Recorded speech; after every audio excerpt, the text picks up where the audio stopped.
Bueno, bienvenidas y bienvenidos a el foro para el día después. Es un enorme placer tenerlos con nosotros este lunes.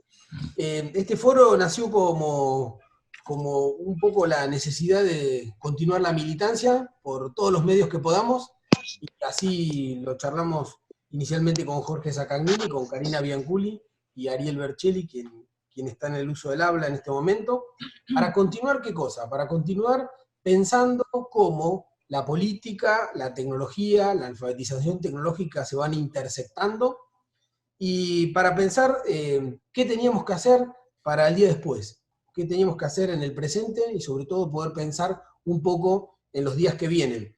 Este es un foro horizontal, es un foro que nuclea diferentes personalidades, diferentes historias de vida, movimientos, es un foro de militantes, pero también es un foro de personas que tampoco tienen mucha militancia, pero también reúne gremialistas, académicos, científicos, así que lo hicimos bien diverso.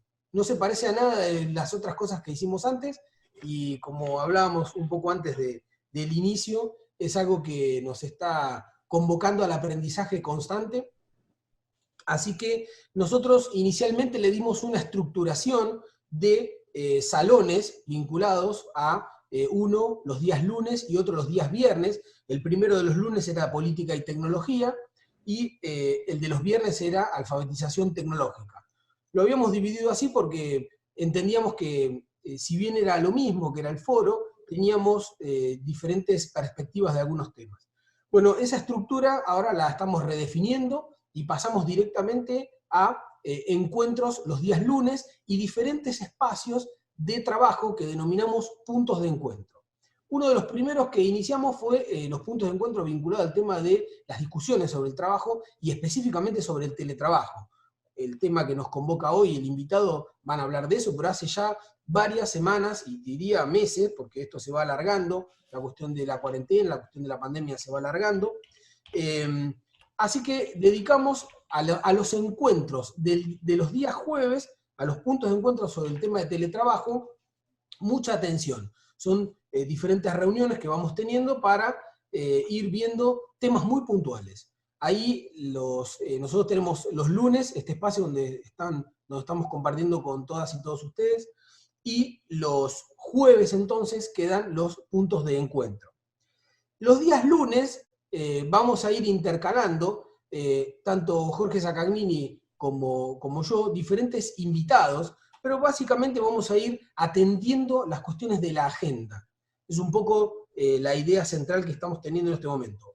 Es obvio que el foro ha ido creciendo, que vamos convocando cada vez más compañeras y compañeros, cada vez más colegas, y eso es un enorme placer, un orgullo de este espacio. Y también van creciendo las personalidades que nos visitan también, así que también ese es un punto muy interesante.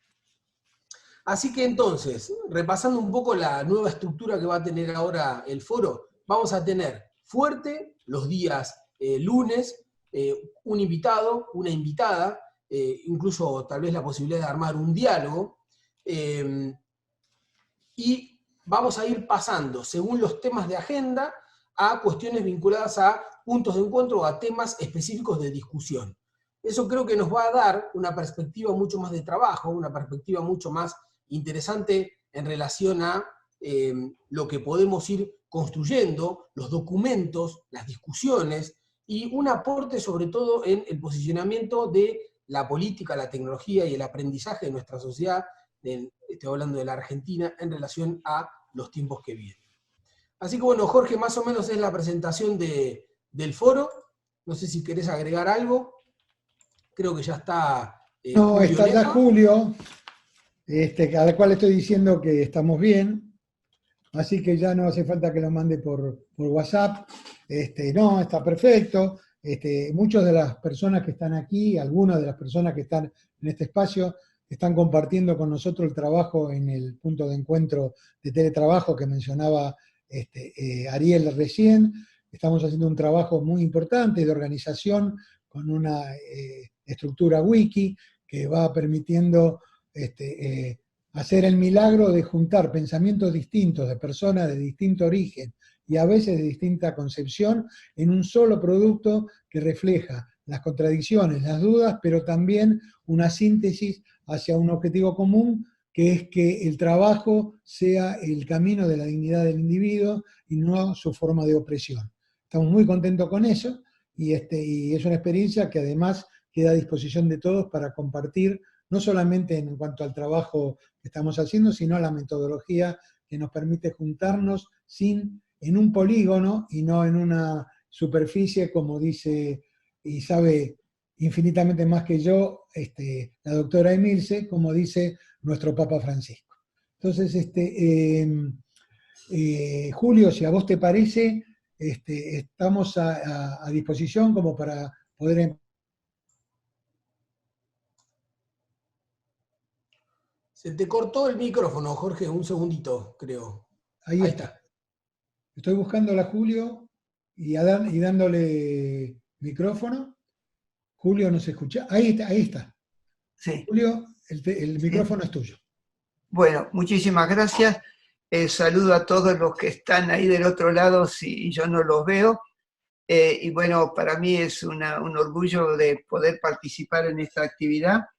Sepan que soy un analfabeto digital, de modo que tuve que arreglármelas yo solito para preparar este PowerPoint y espero que esta presentación pueda serle de utilidad. Entonces, digamos, básicamente lo que yo voy a exponer es un poco el resultado de un trabajo de investigación que venimos haciendo hace prácticamente desde una década en el CONICET y en varias universidades sobre esta problemática de la relación del trabajo y la salud, pero no solamente viendo los temas de higiene y seguridad, sino también los de condiciones de trabajo y ahora recientemente ampliando esto, viendo la problemática de los riesgos psicosociales en el trabajo. Entonces, digamos, es algo muy complejo lo que está pasando y que los estimula esta reunión, pero es un problema muy complejo, de modo que habría que evitar las respuestas simplistas y también un fatalismo, es decir, que en algún momento dado la pandemia se va a controlar, de alguna manera vamos a poder volver a una situación, pero que no va a ser la misma de antes, es decir, que no vamos a volver a la misma normalidad, de modo que eso hay que estar preparado para que haya bastantes cambios. Bueno, entonces, para esto se requiere la teoría, digamos, por eso yo digo siempre que nada hay más práctico de una buena teoría, porque si no hay una teoría, uno dice que sube, que baja, que esto, que el otro, pero no trata de explicar. Ahora es un tema muy complejo el que me encomendaron y, digamos, el tiempo de exposición es corto.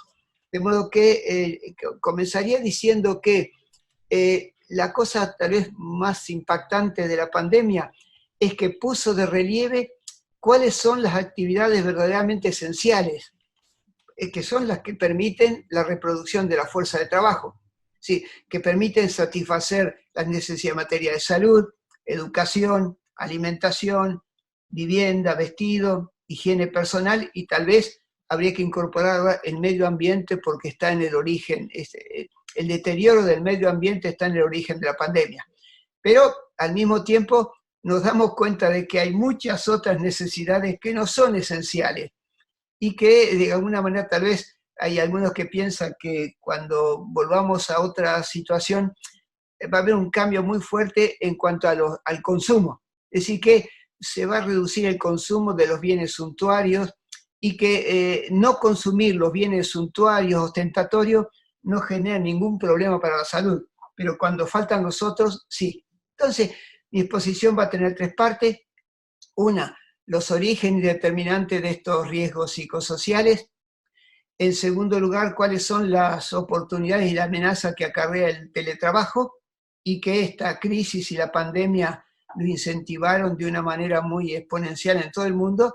Y para finalmente ver brevemente cuáles son los impactos del teletrabajo sobre la salud por intermediación de los riesgos psicosociales en el trabajo. Es decir, que no voy a hablar de todo, sino que voy a tratar de utilizar de alguna manera nuestro marco teórico. Bueno, entonces, primera parte. Bueno, estamos viviendo una de las grandes crisis del capitalismo. Es decir, tal vez, bueno, estaba leyendo hoy la CEPAL, la OIT, el Fondo Monetario Internacional, ya hay un consenso de que va a ser una de las más grandes que registra la historia. Bueno, y creo que la gente no se da cuenta porque están todos con el coronavirus, pero resulta que se viene una crisis, pero mucho más grave que la del 2001 y mucho más grave que la de los años 30. Bueno, entonces, el problema es que el capitalismo como tal siempre sufre crisis, es su esencia. Sufre crisis que el mismo sistema produce. Y el problema es que cuando hay una crisis de este tipo, si los estados no intervienen para hacerle frente, va a ser el mercado el que se va a encargar de hacer los ajustes. Vemos que ese es un poco el dilema. ¿Es el mercado o el Estado? Y en el siglo XX y XXI hubo 3 grandes crisis antes de la actual. Es un poco para recordar un poquito y para ver por qué estamos donde estamos. Primero, la crisis 29-30, y ahí se revalorizó el papel del Estado y cambió la estructura del comercio internacional, y eso estimuló, que había estimulado el neoliberalismo en los Estados Unidos, pero se salió de eso con una política estatal masiva de inversiones, que es el New Deal. Fue el presidente Roosevelt el que sacó a Estados Unidos de la crisis por las grandes obras de infraestructura. Bueno, después de la Segunda Guerra Mundial, la economía había atravesado 30 años de crecimiento con pleno empleo, aumento de tasa de ganancia, el salario. ¿Y por qué? Es que el mundo emprendió un camino de crecimiento como nunca había habido antes, porque hubo otro plan masivo de inversiones, el Plan Marshall, que aplicó un modelo que los economistas llamamos keynesiano-fordista, es decir, el Estado que interviene, planifica, asume la propiedad de algunas empresas si estaban en dificultad, pero al mismo tiempo estimula el consumo para de esa manera reactivar la economía. De modo que a eso es que se le llama, bueno, ese proceso, digamos que duró 30 años, va a sufrir de alguna manera un cambio fuerte a mediados de los 70. Bueno, repaso lo del capitalismo, básicamente, porque, bueno, son cosas elementales, ¿no? La propiedad privada y los empresarios son los actores protagonistas del crecimiento, el trabajo asalariado es importante, pero el valor de uso es mayor que su valor de cambio, y entonces en las empresas queda un excedente económico en manos de los empresarios en virtud del contrato de trabajo, y este modo de producción tiene una lógica de producción y acumulación muy importante, porque ese excedente que se genera tendría que ser invertido para aumentar la capacidad de producción. Esa es un poco la teoría, de alguna manera neoclásica, que se enseña en nuestras universidades. Y entonces es el mercado que tendría que quedar librado a su propia fuerza para poder optimizar y para poder lograr un equilibrio. Y entonces el Estado que acompaña o dirige ese proceso, pero que en el capitalismo queda siempre subordinado a esa lógica. Entonces, el problema es que de estas variables que componen el modo de producción capitalista, la más importante no es la propiedad privada, sino es el trabajo. Es decir, porque sin el trabajo no se genera valor. De modo que básicamente, y los cambios que ocurren en el trabajo son los más determinantes. Bueno, a mediados de los años 70 hubo una crisis. Ese modelo que yo les mencionaba del keynesiano, es decir, el Estado tenía que intervenir, fordista en el sentido de que tenían que disminuir los ingresos de los asalariados para consumir menos, y de esa manera se iba a poder aumentar la productividad.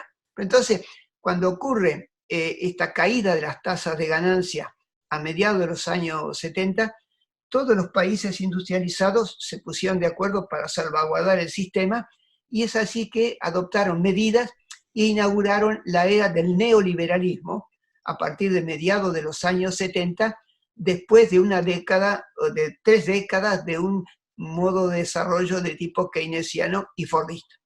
¿Y qué recomendaciones dio ese consenso de Washington? Primero, la apertura de la frontera, terminar con la industrialización sustitutiva de importaciones, de regular los mercados de bienes y servicios, que había muchas leyes que regulaban el funcionamiento, la liberación de los mercados de capitales y el estímulo al endeudamiento externo, las privatizaciones de las empresas públicas y de los sistemas de seguridad social. En nuestro país fueron las AFJP y las ART. Bueno, las ART de alguna manera todavía quedan, es un rezago de la era menemista.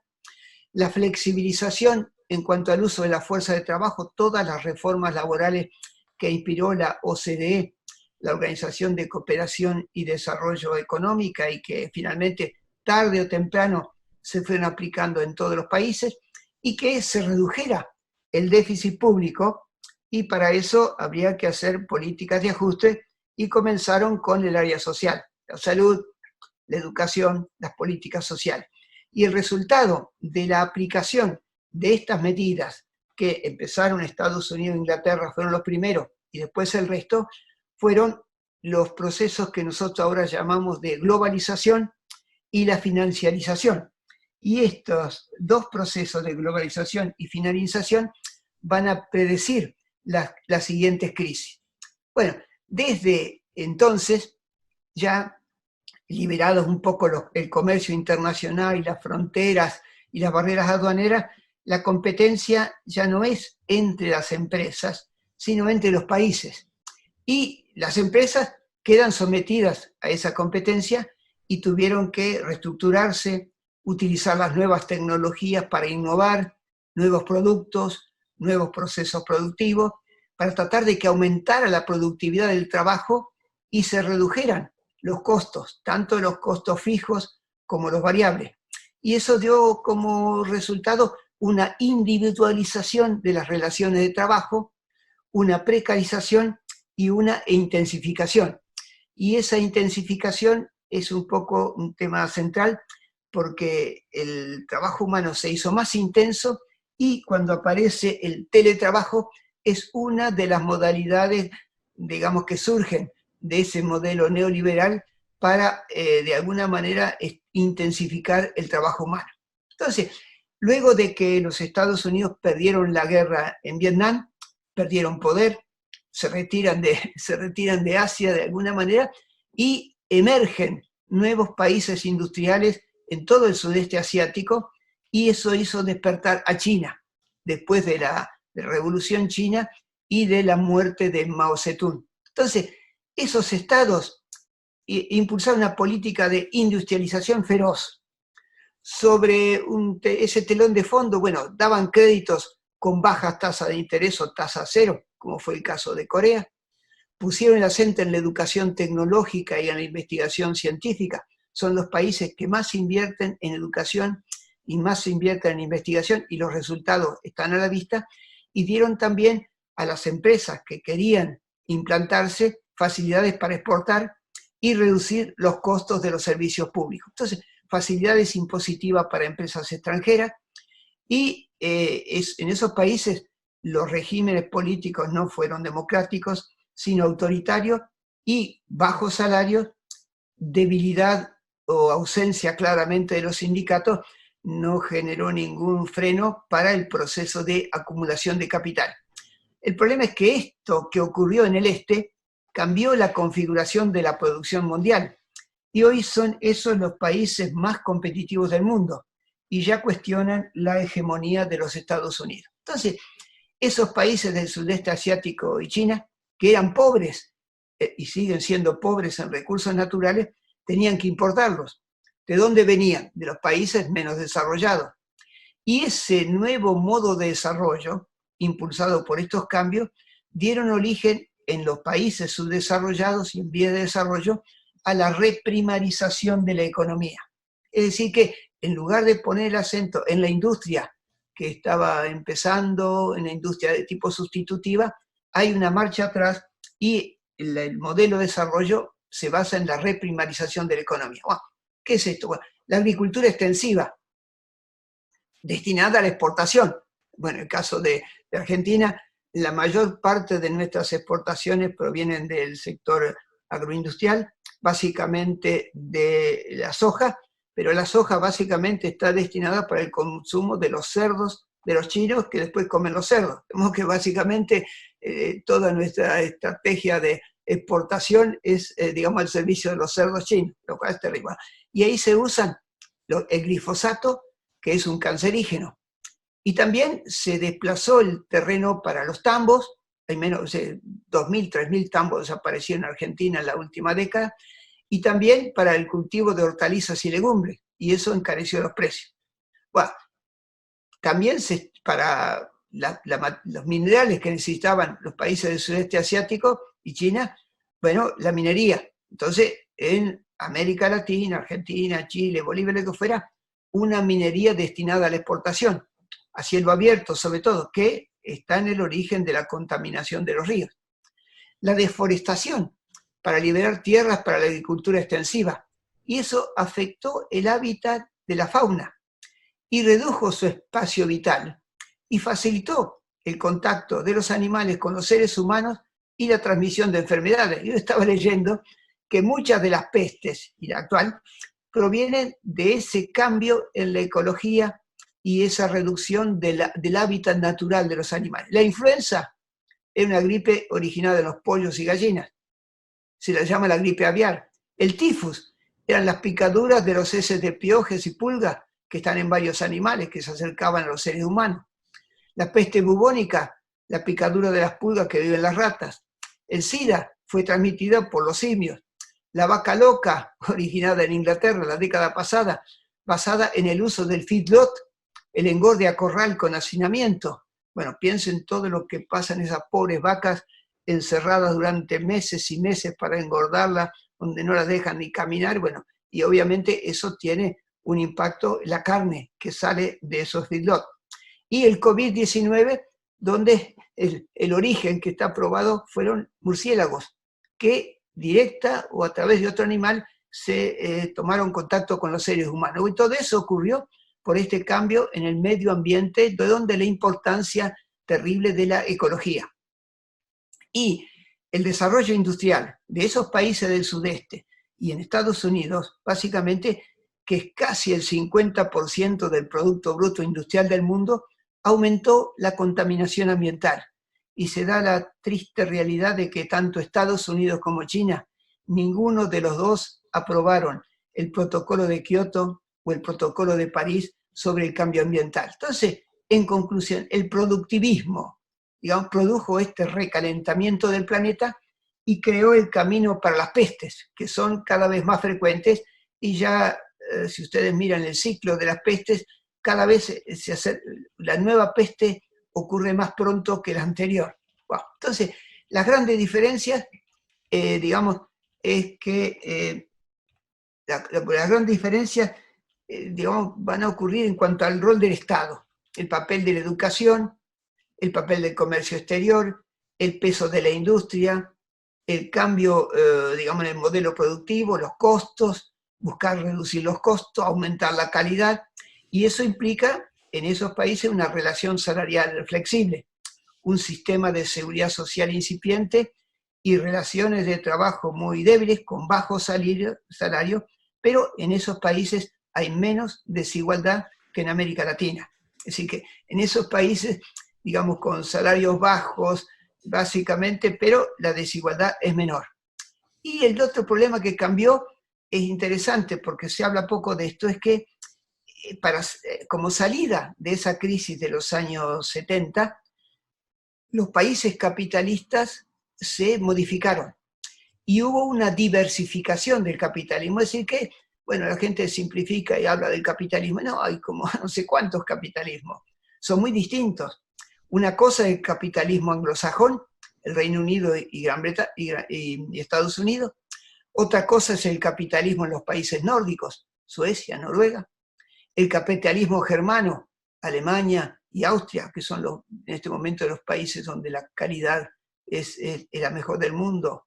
El capitalismo japonés, donde hay empleo vitalicio, no hay flexibilidad en cuanto al empleo. El capitalismo en Europa continental, Francia e Italia, donde el Estado juega un papel muy importante. El capitalismo de estos países del sudeste asiático. El capitalismo de los países excomunistas, que están en una situación muy difícil porque le faltan las instituciones para poder instaurar el capitalismo. El capitalismo de Estado en China son palabras mayores, y también el capitalismo en países en vía de desarrollo, como sería el caso de Argentina. De modo que esto me parece importante para no caer en el simplismo de que hay un capitalismo. Bueno, el problema es que ocurre una tercera crisis ya en el siglo XXI. Es decir, en 2007-2008 fue la crisis de los subprimes. Es decir, que el mundo financiero, y es la consecuencia de la financiarización, que habíamos visto que había comenzado cuando se adaptan las recetas del consenso de Washington, y esta crisis de los subprimes, donde el Estado tuvo que salir en defensa de las empresas, ¿no? Estados Unidos salvó las compañías de seguro, salvó General Motors, digamos, asumió un papel muy importante. Bueno, en la actualidad, esta crisis de los subprimes es la que antecede la crisis actual, y que me gustaría que quedara consciente nuestros escuchas de alguna manera, que esta va a ser la crisis más grave de toda la historia. Todavía no empezamos a ver ni los primeros signos: el cierre de empresas, el desempleo, la pobreza, la precarización. Pues entonces, de alguna manera, ¿cómo evolucionó esta situación que tiene un impacto sobre el trabajo? Bueno, primero, desde la Revolución Industrial, siglo XVII en adelante, hubo el desarrollo del capitalismo se hizo a expensas de los trabajadores y de su salud. Largas jornadas de trabajo, eran 14 horas con sábados y domingos incluidos, sin vacaciones. Bajos salarios, no había derecho laboral ni sindicatos. Los accidentes de trabajo eran numerosos, pero se consideraban naturales, ineliminables, y hubo enfermedades profesionales que solo se fueron reconociendo poco a poco cuando había estudios científicos que mostraban que había una relación causal de ciertos productos o de ciertos riesgos del medio ambiente de trabajo sobre la salud. Entonces, aparece incipientemente legislaciones en materia de accidentes de trabajo y enfermedades profesionales, pero lo más importante, y como sigue todavía siendo en Argentina, se piensa en la reparación monetaria del daño antes que la prevención. Esa es una de las causas del fracaso de la ley de riesgos de trabajo y de las ART en Argentina. Pero por suerte se crea la OIT, tripartita, 1919, adoptan convenios y recomendaciones en materia de normas. Los países que ratifican tienen que adaptar su legislación, y en Argentina las principales leyes laborales, si ustedes miran los considerandos, siempre citan uno de los convenios o de las recomendaciones de la OIT, la cual copian básicamente todos los fundamentos. Bueno, entonces, pero digamos, la OIT fue avanzando, y digamos, cuando ocurre la crisis de los años 70, que habíamos mencionado como la segunda gran crisis del siglo XX, la OIT, como si se despierta o se anticipa, y adopta una política que nosotros denominamos de condiciones y medio ambiente de trabajo, y superan la visión tradicional de los riesgos profesionales, accidentes de trabajo, enfermedades profesionales que afectan directamente al cuerpo. Entonces, la OIT, y bueno, nosotros elaboramos de alguna manera una definición. Las condiciones de trabajo serían exigencias, requerimientos y limitaciones del puesto de trabajo, cuya articulación sinérgica o combinada da lugar a la carga global del trabajo prescripto, y esa carga de trabajo es asumida, es asignada o impuesta a cada trabajador, provocando de manera directa o inmediata efectos directos o indirectos, positivos o negativos, sobre la vida y la salud física y mental de los trabajadores. Y esos factores van a estar determinados en última instancia por el proceso de trabajo. Digamos que nosotros hemos descubierto de alguna manera que si queremos entender los problemas de condiciones de trabajo y el impacto del trabajo sobre la salud, una noción teórica importante que viene de los economistas clásicos es la noción de proceso de trabajo. Entonces, para la OIT redescubre básicamente este concepto de proceso de trabajo, y cuando mencionan cuáles son los factores de las condiciones y medio ambiente de trabajo, bueno, dejando implícito también los accidentes y las enfermedades profesionales, que serían la organización del proceso de trabajo, el sistema de remuneración, nos pueden pagar por hora, por día, por mes o por rendimiento, el tiempo de trabajo, se trabaja de noche, se trabaja de día, se trabaja por turnos, la utilización de la ergonomía para adecuar el trabajo al trabajador, el uso de las nuevas tecnologías que a veces se hace de manera indiscriminada y provoca daños, las obras sociales de bienestar en la empresa y la relación salarial, es decir, el cambio que está ocurriendo desde los años 70 en cuanto a la relación salarial, porque básicamente pierde importancia los contratos por tiempo indeterminado con estabilidad y garantía. Y poco a poco aparecen las reformas laborales, aparecen los contratos por tiempo determinado, en nuestros días la precarización cada vez más grande y las empresas van exteriorizando la fuerza de trabajo fuera de la empresa, la subcontratación o la tercerización, y también exteriorizan jurídicamente a los trabajadores y cada vez más, en lugar de asalariados, van a contratar monotributistas o autónomos o a los trabajadores no registrados, que en Argentina ya son el 35% de los asalariados, es decir, 4.500.000 personas no tienen un contrato de trabajo, no tienen una hoja de pago. Bueno, y la otra noticia importante de la OIT es que pone el acento en las posibilidades de prevención, participando. Así que son los trabajadores los que perciben los riesgos, son los que mejor los conocen, de modo que si se quiere prevenir los riesgos, sin la participación de los trabajadores, eso es imposible. Ahora bien, el modo de desarrollo neoliberal trajo como consecuencia la intensificación del trabajo. Pero primero se pensaba en términos de estrés, un término que había ideado un biólogo que se llamaba Cellier en los años 30, y decía que era la capacidad de adaptación y de resistencia respecto de los factores de riesgo, los peligros y amenazas que genera el trabajo. Entonces, a partir de ahí empezaron a hacerse estudios epidemiológicos por médicos, ya ahí la multidisciplinaridad juega muy bien. Médicos con una formación en sociología que trataban de identificar las causas del estrés que se había intensificado como consecuencia de la revolución industrial y también provocaba daños, pero también para la salud psíquica y mental. Y los autores más importantes, cito solamente, ¿no? Karasek, Johnson y Torel, que decían que el estrés era porque las empresas tenían grandes exigencias psicológicas para ejecutar el trabajo, pero le dejaban poca autonomía al trabajador para ejecutarla. Atrás de esto está la crítica a la división social y la división técnica del trabajo inspirada en el Taylorismo.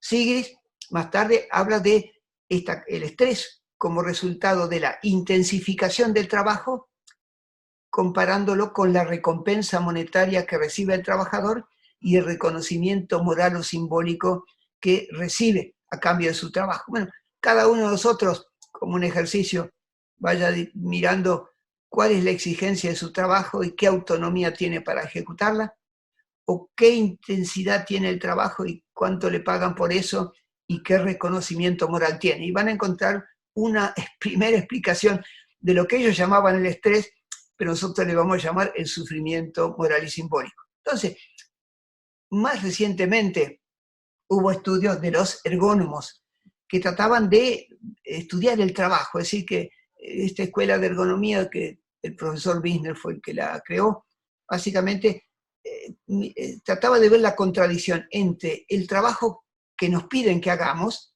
el trabajo prescrito, el que está en el contrato, y de alguna manera cuál es la actividad que hay que ejecutar para lograr el objetivo. Y ahí descubrieron, bueno, primero que los trabajadores son creativos, genera el valor, primero, y segundo, la actividad que nosotros ejecutamos es mucho más rica que el trabajo que estaba prescrito en el contrato o en el convenio colectivo.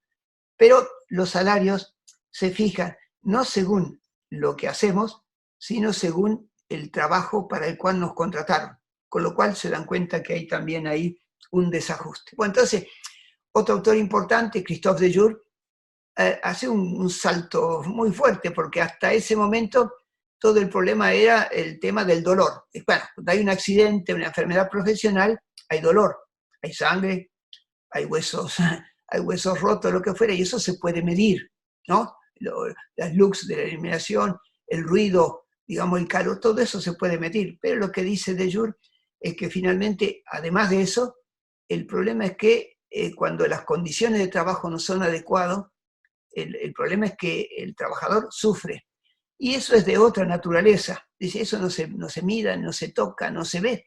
Y es un sufrimiento psíquico y mental que toca lo que es más profundo del ser humano. Bueno, pero es un cambio en la conciencia y en la información.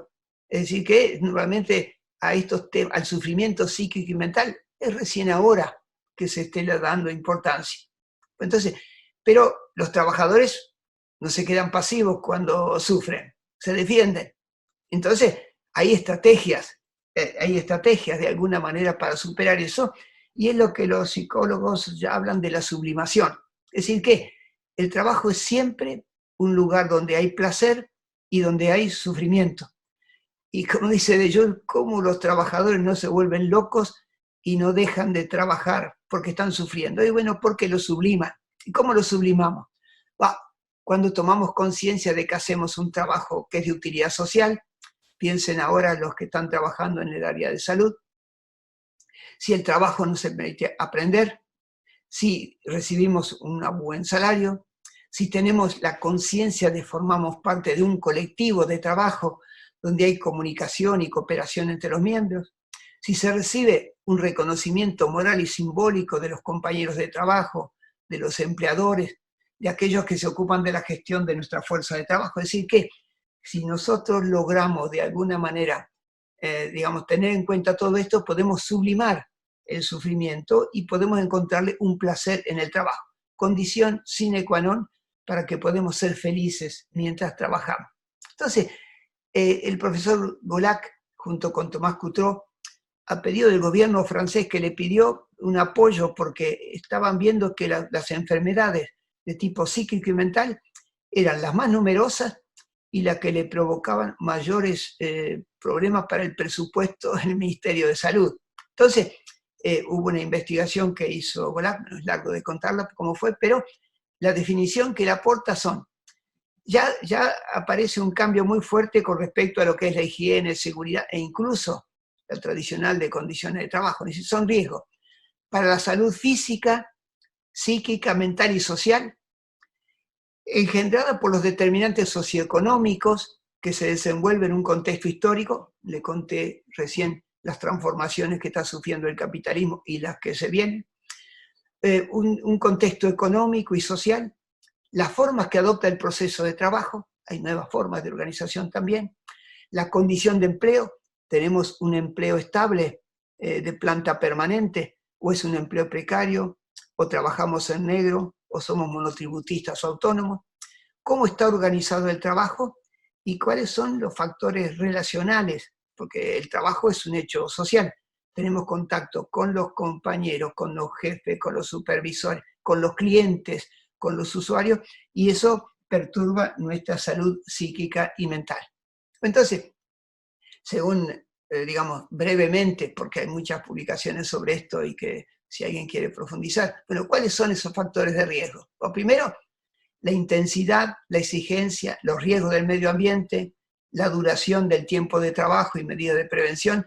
Todo esto vamos a volver a tocarlo cuando hablemos de los teletrabajadores.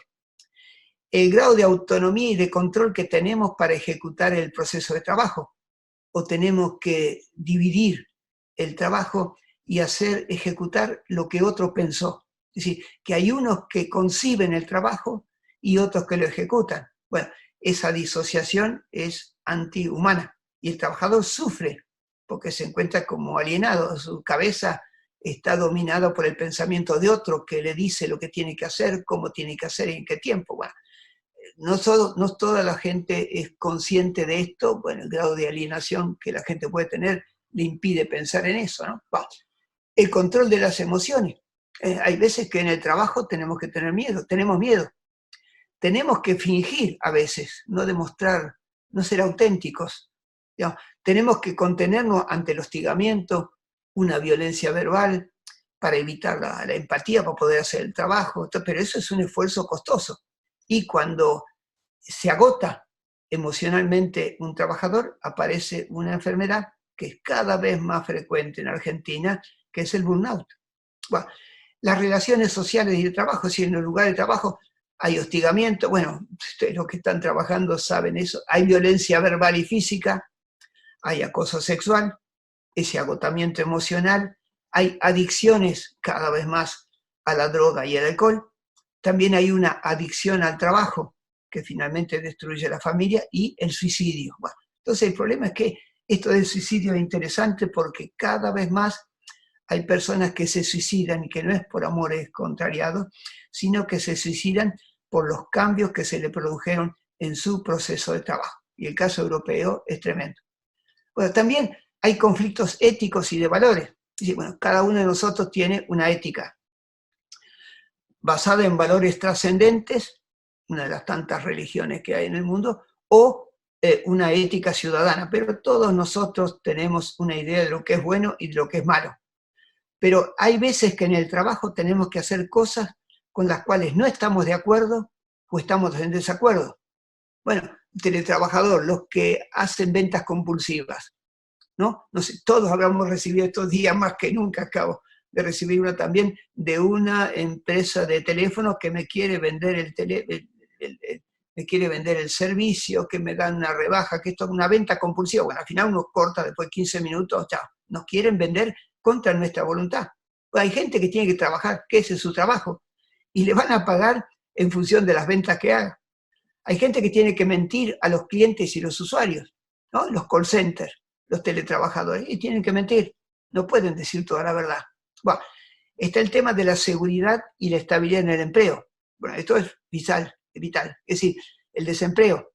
Bueno, prepárense para lo que va a venir este año, el crecimiento del desempleo, el subempleo, el trabajo no registrado, los trabajos precarios, que son los únicos que crecen, los monotributistas y autónomos, que no tienen seguridad en el empleo ni tienen garantía de estabilidad. Bueno, estos son los factores de riesgo psicosociales en el trabajo. El síntoma de estos riesgos es el sufrimiento. ¿Y por qué? Porque el trabajador está en una situación, ocupa un puesto de trabajo, en un lugar que el patrón le impone independientemente de su voluntad y va a tener que adaptarse. La ley de contrato de trabajo dice que el patrón es el que manda en la empresa, es decir, la problemática de la división del trabajo, que es un tema central. Hay también una contradicción muy fuerte entre el grado de conciencia que van construyendo los trabajadores, porque hay una desidia y una ignorancia de una gran proporción de los empleadores sobre estos problemas. La legislación vigente es una vergüenza. No hay un solo riesgo psicosocial del trabajo que se incluya en la ley de riesgo del trabajo, y obviamente para las ART no tienen muchas ganas de incluirlas. También hay debilidad de los organismos públicos, digamos, bueno, tienen poca formación, inspectores de trabajo que entiendan de riesgos psicosociales debe haber muy pocos, y todo esto genera sufrimiento. Y el sufrimiento nos predispone para contraer enfermedades que no están todavía reconocidas por la legislación argentina, pero ya los chilenos, Colombia y en México se han incluido estos riesgos psicosociales en la legislación, y todo eso impacta, bueno, obviamente sobre las empresas y las organizaciones, ¿no? Que no es solamente sobre la salud del trabajador. Entonces, digamos, estos riesgos pueden afectar nuestra salud, pero también la labor de la empresa. Bueno, el ausentismo, los conflictos internos, los pedidos de cambio de trabajo, porque se lleva mal con el jefe, con el compañero, lo que fuera. También impacta sobre el sistema de seguridad social. Las depresiones, bueno, cuando hay depresiones son tratamientos que duran varios meses y hay un costo, pero aparte hay que reemplazarlo. Entonces el gasto público aumenta mucho, ¿no? Y también hay riesgos que superan nuestras capacidades de resistencia y de adaptación, pero hay todavía poca información, las investigaciones en Argentina todavía son escasas, y todo esto tiene un impacto sobre la salud. Entonces, como consecuencia de estos riesgos, ¿qué es lo que ocurre en las empresas, en la administración pública? Bueno, hay hostigamiento, mobbing se le llama también, acoso moral, el agotamiento emocional, ese síndrome de burnout, la violencia que se ejercía por los compañeros, puede ser una violencia verbal, y por todas personas, de los clientes o los usuarios, no, un poco los problemas que están sufriendo los médicos y los enfermeros en los hospitales por las personas que están infectadas o las familiares o cosas por el estilo. Bueno, el acoso sexual en el trabajo, que son minutos, pero puede tener un impacto durante toda la vida.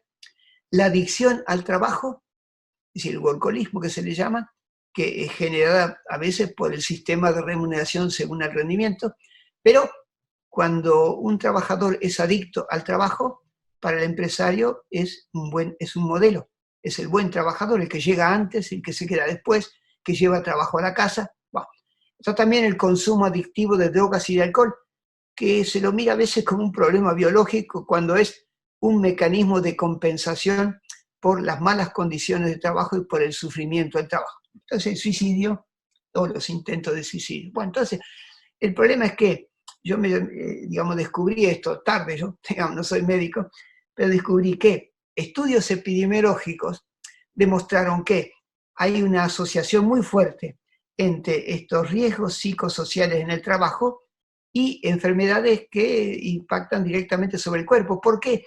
Porque el ser humano es una cosa tan compleja, cuerpo, dimensiones psíquicas y mentales, una sola cosa, lo que le pasa a una de esas dimensiones impactan sobre el resto. Entonces, estudios epidemiológicos demostraron que cuando se dan ciertos riesgos psicosociales en el trabajo, aparece el infarto, aparece la hipertensión arterial, hay las ACV, y cuando alguien tiene un amigo, un pariente o lo que fuera que tiene alguno de estos síntomas en su salud y hace una historia ocupacional, entiende enseguida por qué le pasó.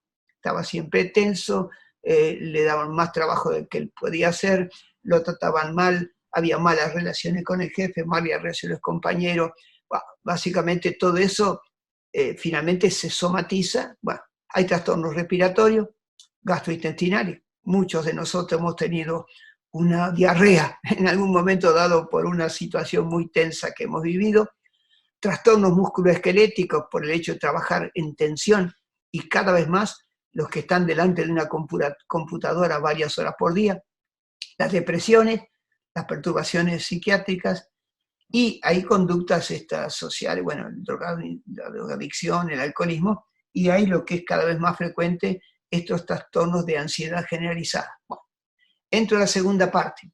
¿Cuáles son las oportunidades y amenazas que el teletrabajo y que la crisis y la pandemia han incentivado de manera exponencial en todo el mundo? Bueno, entonces, el teletrabajo significa un cambio importante en el proceso de trabajo, que yo les había dicho que es la variable más importante para entender las transformaciones del trabajo. La pandemia, de alguna manera, va a ser durante mucho tiempo objeto de investigación. Bueno, porque va a durar mucho y de alguna manera tiene rebrotes, ¿no? Bueno, la difusión básicamente interrumpió las cadenas globales de valor y la producción. Es decir, que el coronavirus impactó primero en China. China dejó de producir básicamente muchos productos que eran lo que necesitaba la industria del mundo para poder armar, ensamblar, y básicamente el mundo entero entró en recesión, básicamente como consecuencia de un bichito que afectó primero a los chinos. Eso ya redujo el comercio mundial y va a acarrear esta crisis económica del cual solamente en algunos años vamos a comenzar a salir. De modo que preparémonos para esto que se viene. Pero después va a ocurrir eso después que haya una gran recesión y una fuerte caída del Producto Bruto y del comercio mundial. Estaba leyendo en la CEPAL hoy a la mañana que ya Estados Unidos este año la caída va a ser por lo menos del 5 o 7% de su Producto Bruto Interno. Y que el año que viene, si las cosas remontan de alguna manera, el crecimiento va a ser 2%.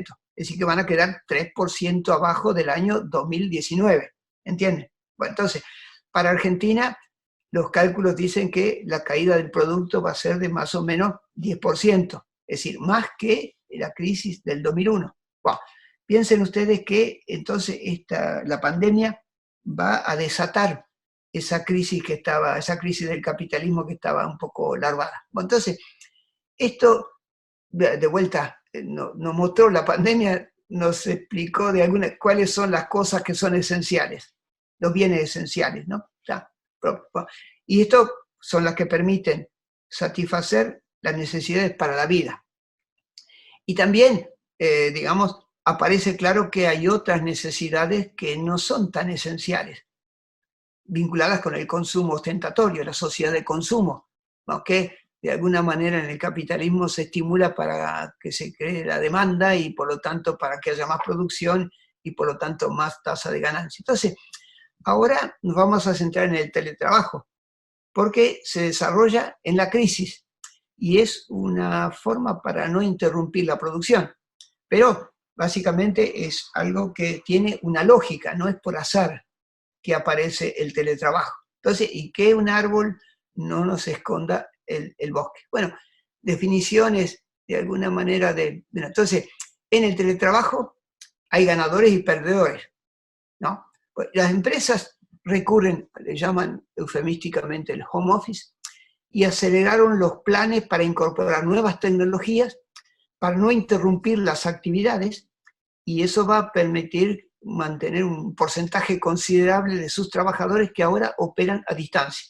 Está viendo en estadística, en Estados Unidos, en este momento, básicamente casi la mitad de los trabajadores en el sector servicios está trabajando a distancia. Y eso permite para los empresarios reducir los costos, ¿no? Que seamos conscientes de que por qué en el capitalismo se estimula el teletrabajo, para reducir los costos y tener más flexibilidad en la organización del trabajo. Permite reducir los costos fijos, los costos de alquileres, ya no se necesitan locales muy amplios, menos problemas de mantenimiento, porque muchos locales no van a estar utilizados, menos gasto en servicios de limpieza, correo postal, pero va a aumentar el e-comercio en las oficinas de correo. Fui el otro día a una oficina de correo, bueno, primero no hay correo aéreo, de modo que nadie puede mandar cartas al exterior, pero estaba la oficina llena de paquetes. Digo, ¿qué le pasó? No, que ahora hacemos e-commerce. La reducción de los costos variables. ¿Por qué? Porque se reduce la cantidad de personal, tanto directo como de supervisión. Si hacemos las cuentas, el teletrabajo permite reducir el personal, porque se logró una economía de tiempo. Aumentó la productividad, porque de hecho la duración de la jornada es un hecho y se hace por lo general sin pagar horas extras. Y debido a ese aislamiento físico, se redujo el tiempo destinado habitualmente para conversar amigablemente con los colegas. Por eso muchos empresarios prefieren el teletrabajo. El trabajo se intensificó y no siempre se pagan las horas extras. Disminuyeron las llegadas tardes, no tiene sentido, y también los días de licencia por enfermedad. El consumo de los servicios públicos que estaban a cargo de la empresa ahora quedaron a cargo de los trabajadores. Electricidad, luz, agua, calefacción. Se dan cuenta que es un negocio redondo el teletrabajo. Permite reducir los costos fijos y los costos variables.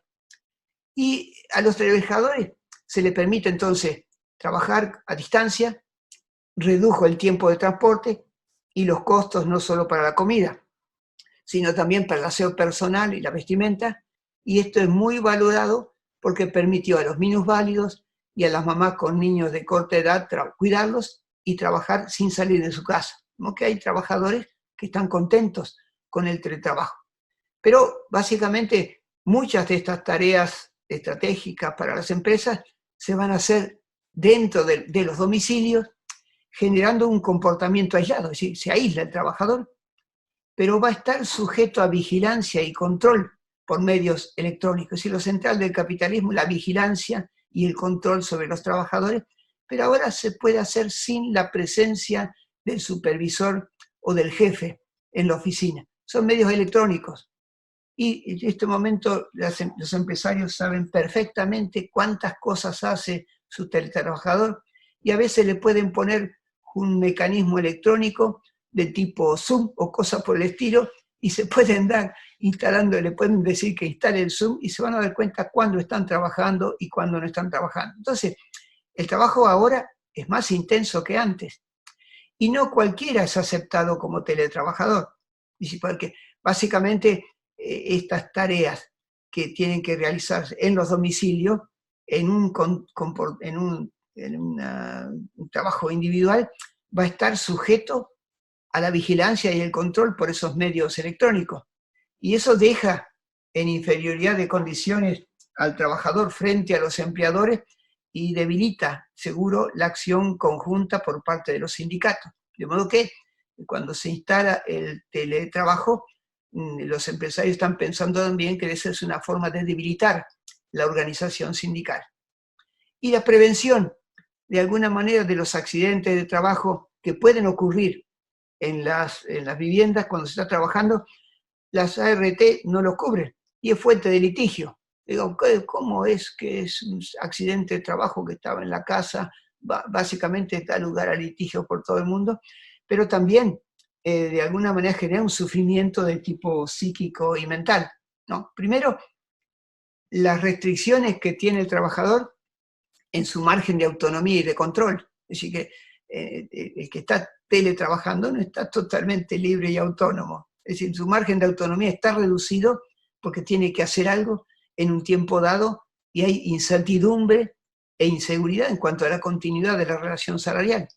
A menudo, por lo menos mi experiencia, es que a varios teletrabajadores, digamos, había un momento difícil de la empresa, no sabía si iban a continuar o no, le sugirieron que pidiera un retiro voluntario y lo contrataban como monotributistas y autónomos, diciéndole que iban a ser empresarios, una empresa, yo sociedad anónima. Entonces, iban a ganar más porque iban a cobrar en función del rendimiento, pero esa empresa se quedó sin trabajadores con un contrato por tiempo indeterminado. Es decir, que es mucho más fácil cesar la relación salarial. Entonces, básicamente hay problemas pendientes. Es decir, ¿cuál es la responsabilidad de la empresa en cuanto a la provisión y mantenimiento de los dispositivos electrónicos? El PC, las impresoras. Muchos de los teletrabajadores que yo conozco trabajan en su PC y utilizan su impresora. Y el software y el antivirus, bueno, a veces se lo da la empresa, pero normalmente o lo pueden descargar gratis. Bueno, el extintor de incendio, el botiquín, la mesa y la silla ergonómica, no cualquier silla, los teléfonos celulares requeridos, los seguros contra robo y rotura de los equipos, ¿quién asume ese costo? El pago del consumo de los servicios públicos utilizados, básicamente queda en manos del trabajador. Y eventualmente el alquiler de una parte del local, porque el trabajador está aportando su domicilio, por el cual o es propietario pero tiene que mantenerlo, o le está alquilando. Bueno, básicamente todo eso está todavía sin fijarse. Bueno, entonces, como todos los trabajadores no tienen la misma capacidad de resistencia y de adaptación, en la negociación colectiva habría que dejar de una manera explícita los derechos a la desconexión. Es decir, que se fija una jornada de trabajo, cuando se cumple la jornada de trabajo, el trabajador se desconecta para no tener que recibir más llamadas o tener que hacer otras tareas.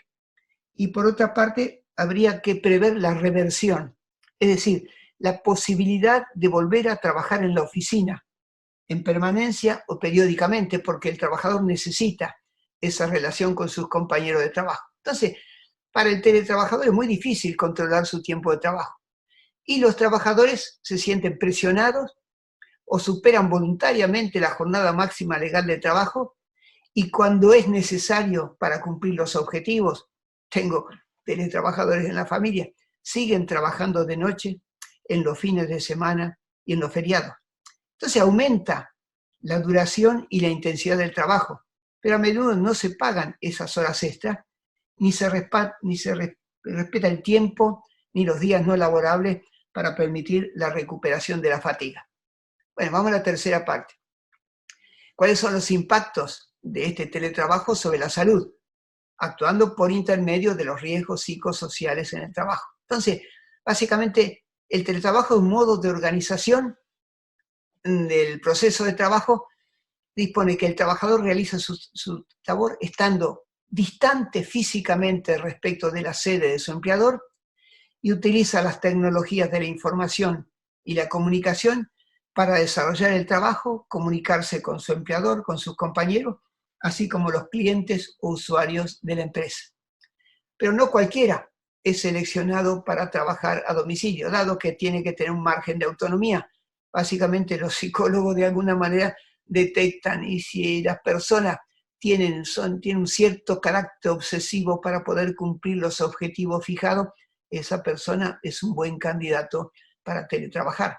Entonces, los trabajadores tienen que ser muy flexibles, porque el trabajo cambia permanentemente. Tiene que ser polivalente para pasar de reemplazar a otro trabajador, y entonces puede ser controlado y puede ser vigilado a distancia por estos mecanismos electrónicos. Entonces, el problema es que se dice que el trabajo permitiría conciliar la vida profesional y familiar, y por eso lo preferirían las mujeres, los minusválidos y los jóvenes.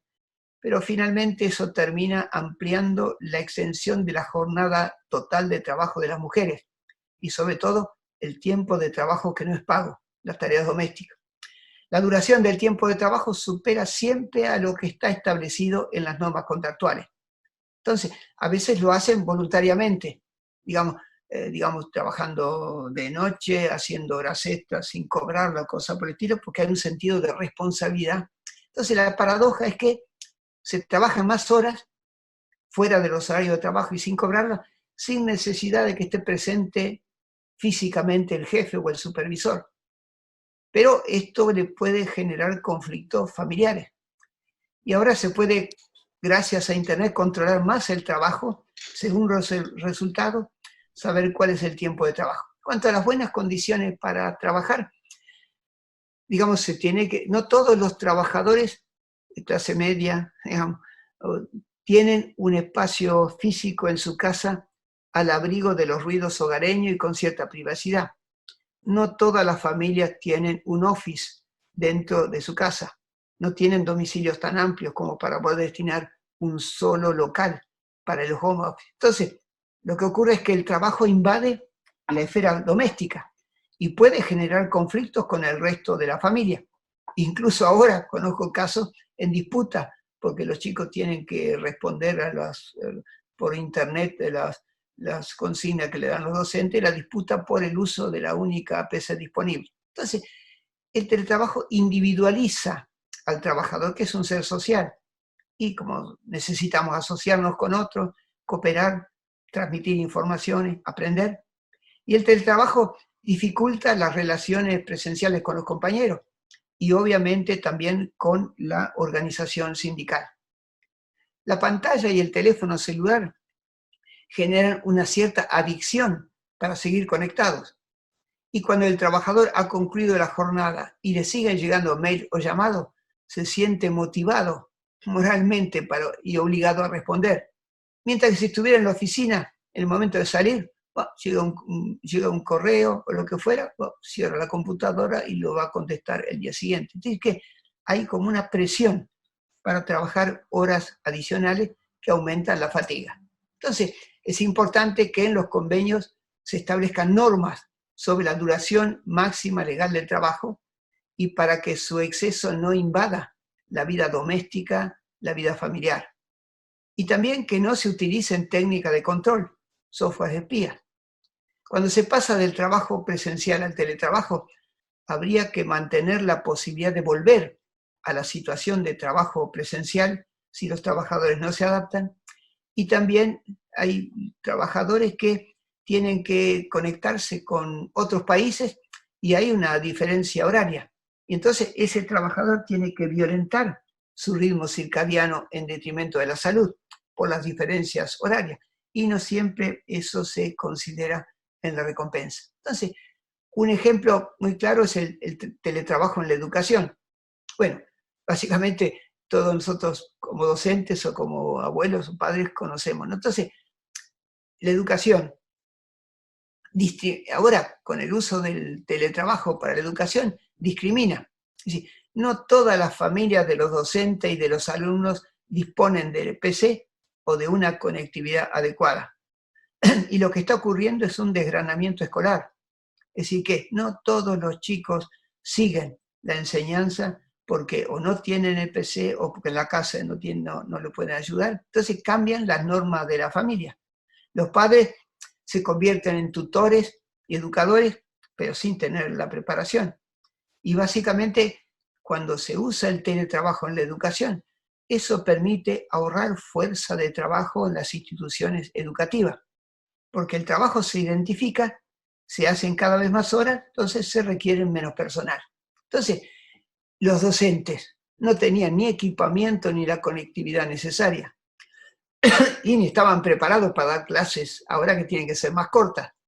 Preparar el material didáctico, hacer el seguimiento a los alumnos en el aula virtual, bueno, es un aprendizaje que muy costoso. Y no todos los alumnos siguen conectados. Y cuando no están conectados, después se tratan de comunicar por mail o por WhatsApp con los docentes en horas y fuera de la jornada máxima legal, y eso exige de los docentes un estado de disponibilidad. Entonces, el problema es que esta ejecución del teletrabajo exige estar concentrados, reflexionar, saber elegir, manejar los tiempos, poder controlar las emociones, mantener la empatía con el jefe, con los clientes, con los usuarios. Y eso va a requerir también, cada vez más, una formación permanente, conocimiento de otros idiomas, conocer las nuevas aplicaciones y actualizarse en permanencia. Bueno, entonces, pero de manera irracional, me permito decir esto, se suspendió el programa Conectar Igualdad, que no era perfecto. Faltaba formación, en las escuelas y en los hogares no había siempre conectividad, pero significó un paso positivo, que en estos momentos sería de una extrema necesidad. Y esta interrupción incrementó la desigualdad social para acceder a las nuevas tecnologías sociales, y eso aumenta la desigualdad social. Bueno, ¿cuáles son, voy terminando, los sufrimientos generados por los riesgos psicosociales en los teletrabajadores? Piensen ustedes los que son teletrabajadores que están ahí o conocen a gente. Bueno, ¿cuáles son las tensiones y el estrés debido a la exigencia y a la intensidad del trabajo y eventualmente malas condiciones de trabajo en su domicilio? ¿Cuáles son las restricciones para poder trabajar con un mayor margen de autonomía y de control sobre su proceso de trabajo? Que no haya una división social y técnica del trabajo extrema. ¿Cuáles son los conflictos manifiestos o latentes con el resto de la familia por el uso exclusivo de un espacio confinado y de la computadora? Y también conflictos con los clientes, usuarios, supervisores. La necesidad de controlar las emociones en el trato con los jefes y con los clientes, porque hay que soportar hostigamientos, violencias verbales, incluso el acoso sexual. Y en el teletrabajo hay que saber mentir, hay que saber fingir, hay que saber autocontrolar los elogios, y todo esto tiene un costo.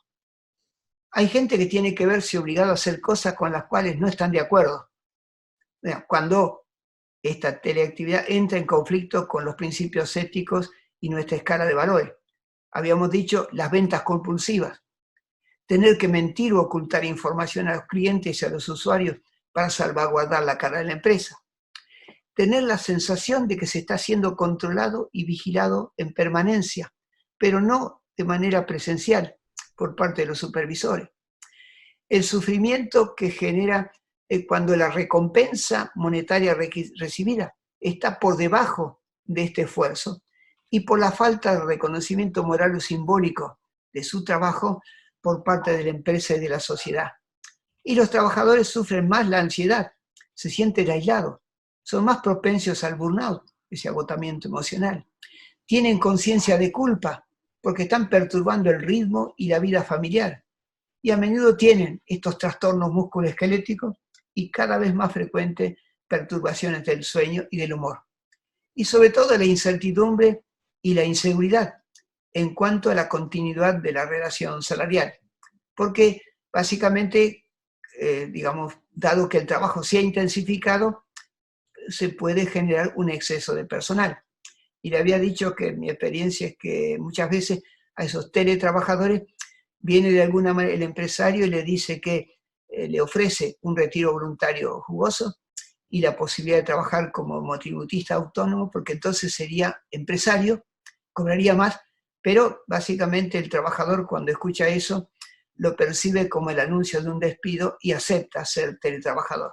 Entonces todo hace pensar que la economía y la sociedad vuelven progresivamente a la normalidad, pero a otra normalidad, y que el teletrabajo va a continuar y a expandirse.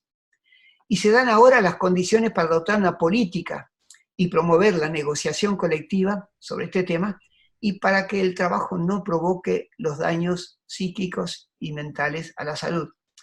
Y no habría que monetizar el riesgo, sino que hay que cambiar la organización del trabajo. Este problema no se arregla con un aumento, con una prima por riesgo. Y el trabajo, yo diría, para terminar de alguna manera, no es patógeno, es el trabajo no enferma. Lo que enferman son las malas condiciones de trabajo, y los riesgos psicosociales en el trabajo pueden también provocar un daño para la salud de los trabajadores. ¿Pero por qué causa esto que para mí es tan claro? De alguna manera, no todos perciben esta relación de causalidad entre el trabajo, la salud y la enfermedad. Bueno, un débil grado de conciencia y de formación de los trabajadores y también de los empleadores. Bueno, la experiencia nuestra de los cursos sindicales, pues la gente descubre eso, pero digamos, nadie entiende por qué antes no lo percibía. Hay poca investigación científica, somos muy pocos los que estamos trabajando sobre los riesgos psicosociales en Argentina. Y la pandemia ha demostrado que es un tema de una extrema importancia. Estaba escuchando a un médico hace un rato, justamente antes, y hablaba de lo que está ocurriendo en los hospitales. Bueno, básicamente los riesgos psicosociales en el trabajo son la prioridad. La acción de los lobbies, porque se hace propaganda del teletrabajo, obviamente, porque conviene a las empresas, digamos, de todos nos damos cuenta. Hay médicos del trabajo, ingenieros laborales, que ignoran todas estas cosas o invisibilizan los riesgos. También hay efectos sobre la salud psíquica y mental provocados por estos riesgos, pero que aparecen mucho tiempo después. Es decir, que no es al día siguiente, no es el que se le cae el que está caminando en una cornisa o en una escalera y se cae, se rompe, bueno, ocurre. Los problemas de tipo psicosocial tardan un tiempo en manifestarse. Y en Argentina todavía la vigencia de los comités mixtos de salud, seguridad y condiciones de trabajo es todavía muy escasa. Hay excepciones como la provincia de Buenos Aires y la provincia de Santa Fe, pero no hay una legislación nacional.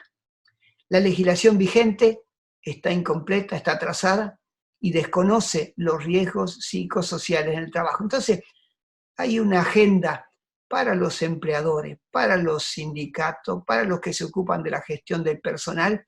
Hay una agenda de tareas pendientes para muchos años. Y esto había que enfocarlo para que el futuro del trabajo sea más humano, ya que en algún momento va a terminar la pandemia, la crisis esta que viene va a durar varios años, pero en algún momento la sociedad va a volver a pensar en un trabajo más humano. Entonces, yo espero que estas reflexiones sean de utilidad y que le despierten interés por conocer más, y les agradezco mucho por su atención y pido disculpas por la extensión de esta conferencia. Muchísimas gracias. Gracias a vos, Julio. Hay aplausos en todos, silentes porque están con el micrófono cerrado. Aplausos que nos sumamos todos nosotros y se suma al foro. Has planteado e iluminado un montón de temas que tienen que ver con nuestras preocupaciones y con el trabajo específicamente de nuestro foro y de ese punto de encuentro para el teletrabajo donde estamos trabajando, esos vértices del hexágono virtuoso que tienen que estar juntos para poder sacar soluciones comunes. Yo ahora, si me permiten, Julio, y me permiten los demás, quisiera invitar a la doctora Cuda para que de alguna manera también nos dé su aporte desde la mirada y el conocimiento tan importante que porta consigo. Doctora Cuda, el micrófono es suyo. Lo reinicio yo, ahí está. Sí, ya está. Muchísimas gracias por darme la palabra. No voy a hablar mucho porque Julio hizo una presentación impecable. Creo que hizo un gran aporte. Solamente me gustaría agregar algunos componentes que pueden adornar un poco lo que él expuso con mucha precisión, y alguna información que también tengo por trabajar en el tema del futuro del trabajo con las oficinas internacionales. Entonces, lo que voy a decir brevemente, me gustaría que termine con una pregunta a Julio, si el problema hay que enfocarlo desde el punto de vista económico o hay que enfocarlo desde el punto de vista político, porque es bien diferente el resultado si lo miramos de un modo o de otro. Me parece que es una muy buena observación en distinguir que hay muchos capitalismos, porque es verdad que se generaliza eso, y se nota mucho en los debates de los organismos internacionales. Cuando uno está en la OIT hace mucho hincapié en un modo de trabajo que tiene que ver con el contexto del capitalismo europeo. Entonces, en el caso de la OIT, frente a esta crisis económica, que por supuesto no origina el COVID-19, sino que es el detonante de esa crisis, frente a esto la OIT está muy enfocada en el tema del empleo, ¿no? El desempleo estructural. Mientras que la Organización Mundial de la Salud lo que está denunciando tristemente es toda la presión que recibió por las corporaciones internacionales para el uso del barbijo. O sea, necesitaban que la OIT dijera que era prioritario el uso del barbijo, porque de esa manera podían abrir la economía. Entonces, la gente sale a la calle protegida con el barbijo y terminan con el distanciamiento, que llaman social, pero que en realidad hay que decir físico, porque el distanciamiento social también se está cuestionando a qué está haciendo referencia, ¿verdad? Pero fíjense, hay una presión sobre la Organización Mundial de la Salud para que diga que usa el barbijo, porque de esa manera, en el inconsciente, queda como que estoy protegido, cuando está demostrado que el barbijo realmente no protege nada, y lo que protegería sería una especie de máscara, casi de guerra, que no tenemos, y que detenerla y cambiar esos filtros son carísimos. Otro tema que aparece internacionalmente es la Oficina Internacional del Dicasterio de Desarrollo Integral, que está en Ginebra, que trabaja en conjunto con la Organización Mundial de la Salud y con la OIT, desde hace 50 años. Lo que están poniendo en el centro de todo este problema es el tema de hablar del trabajador, y no del trabajo. Porque no es lo mismo. O sea, el trabajo lo puede hacer un robot. En cambio, el trabajador es lo que hay que pensar. Hay que pensar el futuro del trabajador, no el futuro del trabajo. Esto parece muy simple, no hay tiempo de desarrollarlo, pero es muy importante. Y el otro punto es que la economía de Francisco, que es este proyecto que de alguna manera impulsa el Papa, reunión que se iba a hacer en Asís, está poniendo, a diferencia de la Organización Mundial de la OIT, que está poniendo en el centro el problema del empleo, la economía de Francisco está poniendo en el centro lo que se llama economía social. Entonces acá, en función de lo que dijo Julio, agregaría esta otra problemática. No solo el teletrabajo, sino esto de la economía social, que lo venden como algo ecológico, pero que termina siendo un microemprendimiento, que en el 90% de los casos en Latinoamérica es una cooperativa financiera, ya que la gente no puede acceder a los créditos bancarios, pero que termina volviendo a un modelo gremial, que también está cuestionando la OIT, porque gremial no sindical, es decir, en esta economía social no hay un control de horario de trabajo, están trabajando los menores, no hay control del uso de los recursos naturales, hay explotación dentro de la familia y con la gente que emplean, además de no tener ningún tipo de protección. Entonces hay mucho impulso de la economía social, igual que del teletrabajo, como en el caso del teletrabajo, la idea de que es smart, ¿no? Es un trabajo inteligente, todos tenemos casas smart, eso significa que por lo menos los que estamos acá, ya llevamos 20 años de entrenamiento, ¿no? Es decir, Julio pudo dar esta conferencia, como él dijo, estoy solo acá, pero ya tenía su casa, no solamente su casa equipada, con una computadora, con un celular, sino que hace 20 años que estamos todos entrenados para dar este paso. Ese todos somos muy poco, porque en Perú, por ejemplo, y en Colombia, el 70% del trabajo es un trabajo informal, 70%. Entonces, Este teletrabajo es solo para algunos, para los que tienen el acceso smart, para el cual el sistema ya nos vino preparando, y también psicológicamente, ¿no? Como dice Julio. Y entonces, en ambos casos hay problema. En uno se los vende como trabajo smart, y en el otro se lo vende como trabajo ecológico.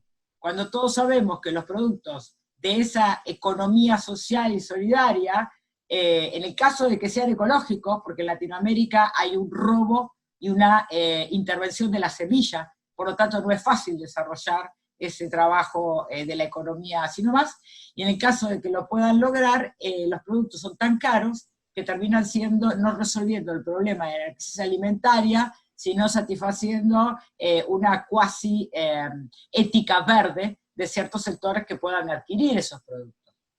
Y por último, el otro problema que aparece también, agregando un poco a lo que dijo Julio, es el tema de los cuerpos, porque como bien explicó Julio, al principio de una manera genial, porque lo dijo todo en 5 minutos, cómo funciona el capitalismo y su plusvalía, etc. Eso uno podría decir, bueno, cómo funcionó hasta el siglo XX, porque a pesar de que los cuerpos eran tratados como mercancías, que es la gran crítica, los cuerpos eran puestos en valor. O sea, el cuerpo podía ser puesto en valor, algo valía, aunque más no sea el valor de su reproducción física, ¿no? Como fuerza de trabajo. Hoy los cuerpos salieron de la cadena de valor. Es decir, los cuerpos ya no valen nada. Y los vimos exhibidos en las calles, ¿no? Instalaron que el virus solo mata a gente mayor, cuando no es verdad, cuando también mata a gente joven, pero esos datos no se pasan. Y también que el virus ataca a todos por igual, eso es verdad, pero los que mueren mayoritariamente son los pobres. En el estado de Washington, el 70% de las muertes fueron los pobres. Entonces, hay un problema con el cuerpo, ¿no? Esto también lo agregó a Julio, esta enfermedad psíquica, ¿no? Que produce el teletrabajo, tiene una contracara, que es que los cuerpos salieron de valor, ¿no? Y que curiosamente hay que volver a poner en el centro el tema del cuerpo, porque así como nos prepararon psicológicamente para todo y técnicamente para todo este teletrabajo, aprender a manejar toda esta tecnología, también nos prepararon en cuanto al autogerenciamiento del cuerpo. Hay muchas campañas desde distintos ángulos, ¿no? De que el cuerpo lo autogerencio yo. Todos sabemos que no es así, mientras exista el capitalismo, para cruzar una frontera precisa un pasaporte. Entonces, no es verdad que uno hace con su cuerpo lo que quiere. El Estado sigue siendo el dueño de estos cuerpos, solo que ahora los deja a la intemperie, y si contamos el teletrabajo, y al teletrabajo le sumamos esta economía social y solidaria, que no es más que una vuelta atrás del sindicalismo a un esquema gremial de explotación interna, los cuerpos también han quedado a la intemperie en esta nueva situación. La verdad es que solo hay críticas, todo esto que digo es lo que aparece en las últimas conferencias internacionales, que les aclaro que hay 4 por día de importancia por lo menos, porque esto también multiplica, ¿no?, la cantidad de información que uno tiene. Hay muchas críticas, no hay hasta ahora proyectos porque nadie sabe cómo abordar esto. Creo que ha dado un puntapié la Oficina del Vaticano, pero bueno, lo que dice Julio y que explicó muy bien es la gran amenaza, y bueno, y vuelvo a la pregunta y con esto termino. ¿Cómo se aborda esto, Julio, desde el punto de vista económico o desde el punto de vista político, ¿no? Parece casi una pregunta retórica, pero creo que vale la pena siempre intentar responderla. Gracias.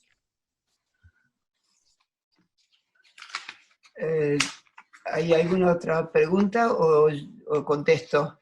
Bueno, aquí Emilce nos ha dado un complemento muy importante a lo que yo intenté decir.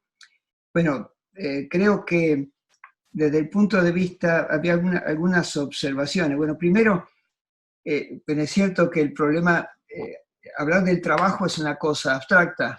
Lo que cuenta son los trabajadores, que son los que ejecutan ejecutan la tarea, de modo que eso es lo que hay que cuidar. Entonces hay que pensar, como dice ella, en el futuro de los trabajadores. Bueno, es un futuro más bien oscuro. El futuro de los trabajadores en la actualidad, en esta etapa del capitalismo, es un futuro oscuro. ¿Por qué? Bueno, primero, ahí ella mencionaba a la OIT, básicamente es que si ustedes hacen la cuenta, digamos, lo que yo llamo los verdaderos empleos, es decir, los empleos por tiempo indeterminado, con contratos de estabilidad, garantías de estabilidad, esos son los verdaderos empleos. Pero desde la crisis de los 70, y la acción de la OCDE fue terrible, todas las políticas de privatización, pero también de reformas laborales, lo que hizo fue que impulsaron a las empresas para reducir, digamos, la cantidad de personas, los trabajadores, con un contrato por tiempo indeterminado y con garantías de estabilidad. Y toda la estadística del mundo está demostrando que el porcentaje de lo que yo llamo los verdaderos empleos está disminuyendo y que aumenta el desempleo, aumenta el subempleo, en algunos países aumenta el trabajo no registrado, en América Latina el trabajo llamado informal, que es un trabajo no asalariado, de alguna manera que es pero muy importante, y las empresas, ya sea por la subcontratación o la tercerización, están exteriorizando su fuerza de trabajo fuera de la empresa, con lo cual reducen sus costos fijos y sus costos variables, como hablábamos hace un rato. Porque hay una lógica del capitalismo para tratar de reducir los verdaderos empleos y aumentar el resto. Bueno, entonces, esto es terrible porque cuando se habla en estadística, incluso en Argentina, de ese tema, todos estos datos se dan por separado. Entonces, si sumamos, tenemos, más o menos 10%, va a ser más, pero digamos, contemos el año pasado, 10% de trabajadores desocupados, 12% de los subocupados. Tenemos trabajadores cuenta propia que son casi el 35%. Tomemos en cuenta el 35% de los que están trabajando en negro. Le suman los monotributistas y los autónomos, más de 2/3 de la fuerza de trabajo argentina tiene una configuración precaria. Bueno, y la gente obviamente el gobierno no va a dar esos datos porque no le conviene, pero piensen ustedes, y esto se va a agravar, pero el grado de conciencia, empresarios, sindicatos, gobierno, pasan al lado de estas cosas y esas cifras no la quieren citar. Una vez, leyendo un trabajo de la OIT, el ministro Tromada habló de que 2/3 de la población económicamente argentina tenía problemas de empleo y se les subieron encima, pero realmente tenía razón. Bueno, entonces, eso uno. Segundo, pienso que, digamos, lo que dijo aquí recién Emilce sobre la economía social, bueno, hay muchas cosas ahí, ¿no? Porque es un tema de reflexión, ¿no? Está por una parte lo que le llaman la economía popular, ¿no? Es un poco la economía popular, que básicamente son las familias, ¿no? Están todos los beneficiarios de los planes sociales en Argentina, que es un montón, bueno, que sobreviven haciendo milagros de alguna manera. Después estaría lo que sería la economía social y solidaria, donde se incluyen a las cooperativas y lo que eran las empresas recuperadas por sus propios trabajadores. Bueno, esa es una situación terrible en este momento, están realmente en crisis, ¿no? Yo conozco una cooperativa, realmente sobreviven, no entiendo bien cómo, de alguna manera. Pues entonces, el problema es que ese lugar, las cooperativas, empresas recuperadas, es donde podría haber una forma de participación y una relación salarial no capitalista, pero tiene que haber una política que apoye eso, porque si no quedan liberados al mercado y el mercado las deja sobrevivir porque no les molesta, es decir, no les molesta. Bueno, entonces, la pregunta de fondo de Emilce, no basta solamente un enfoque económico. Bueno, yo, digamos, soy economista, tengo una formación profesional, pero aparte la presentación no me daba para abarcar otros temas. Obviamente que está implícito que es un problema de tipo social y que afecta a toda la sociedad, y también que es un problema político, de alguna manera, y que si no hay una verdadera política, de alguna manera que sea consensuada, básicamente, y donde la formulación de la política tenga en cuenta la opinión de los trabajadores, de los empresarios, todo el mundo, y que en la implementación todos participen, esto no hay forma de resolverlo. Es decir, que es un drama. Es decir, que si no hay una política de conjunto que tenga algún margen de consenso, es imposible hacerle frente a todos los problemas del mercado de trabajo. De modo que eso es un drama porque no veo yo, de alguna manera, ni la idea de formular eso, ni, digamos, una relación digamos, de tipo afectivo para poder implementar una política para resolver este problema y estudiarlo a fondo. Y una cosa que quería mencionar también es que, y con eso termino, ¿no? Que a veces se habla de que el coronavirus es una guerra, estamos en una guerra. Bueno, no es una guerra, ¿no? No es una guerra. La coronavirus lo que a ellos puso de relieve la importancia del trabajo de cuidado. Es decir, un trabajo que por lo general no es asalariado, el trabajo de cuidado, el trabajo de la reproducción, las mujeres, que esto, que lo otro, que de alguna manera son los que en última instancia se ocupan de cerca de la reproducción de la fuerza de trabajo, y no son guerreros, no son soldados, son simplemente gente que está cuidando a otro, ¿no? De modo que cuando se habla en ese enfoque se habla de la guerra, qué sé yo, eso permite militarizar un poco la sociedad. Si hay una guerra, se precisan soldados. Y eso está ocurriendo en algunos países del sudeste asiático, digamos, donde hay una tradición más bien autoritaria, y donde ahora, básicamente, con el apoyo de estos sistemas informáticos, básicamente hay un seguimiento, una trazabilidad de las personas que lo pueden identificar en un Google Maps, saben dónde está, qué hacen, lo pueden controlar. Básicamente, bueno, es una situación, digamos, del margen de libertad y de autonomía se ha reducido.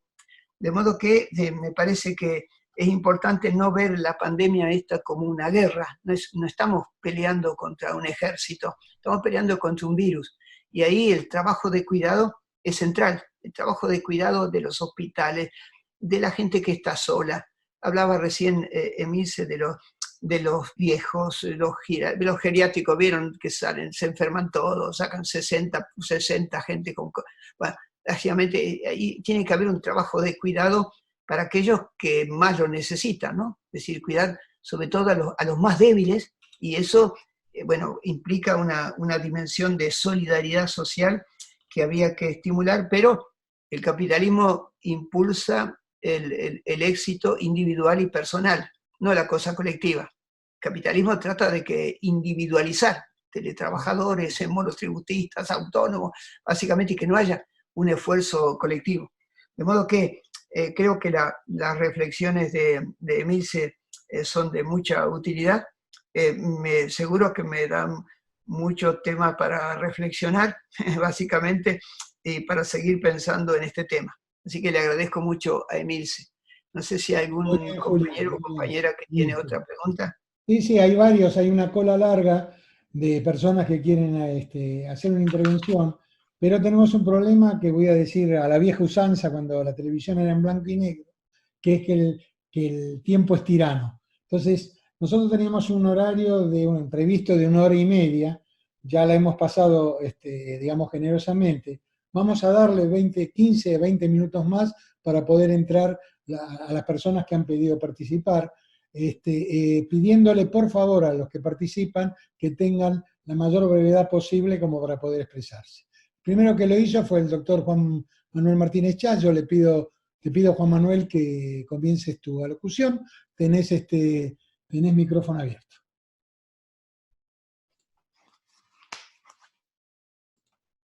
No tenés abierto el micrófono. Ahora sí. ¿No? Ahí. Ahora sí. Y a Emil Secuda. Es muy difícil hablar y sintetizar después de ello. Quería un poco resaltar algunas cuestiones y entrar en la profundidad de las aristas que tiene este tema, ¿no? En primer lugar, se viene tratando en este foro el tema de la brecha digital, ¿no? Que va de la mano con la informalidad, ¿no? Esta brecha digital que obviamente responde a un modelo laboral que tiene que ver con una concepción que, basada en la desigualdad, precariza todo lo que toca en la vida. Pero debemos al profesor Julio Nefa la introducción del tema y del análisis de los riesgos psicosociales en el trabajo en Argentina. Y me parece que aquí tenemos que asumir un rol de déficit del movimiento sindical.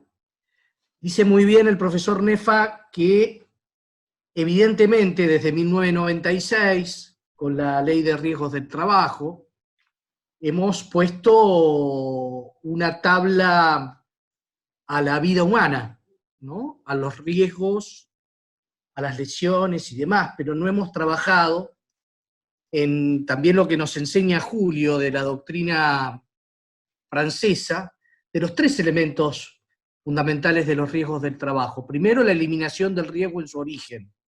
Segundo, si ello no fuera posible, la prevención del riesgo. Y recién, en tercer lugar, la prevención. Parece que, y esto también se había asumido un compromiso, el del 2018, no logramos tener una prevención, una ley de prevención de riesgos laborales en Argentina.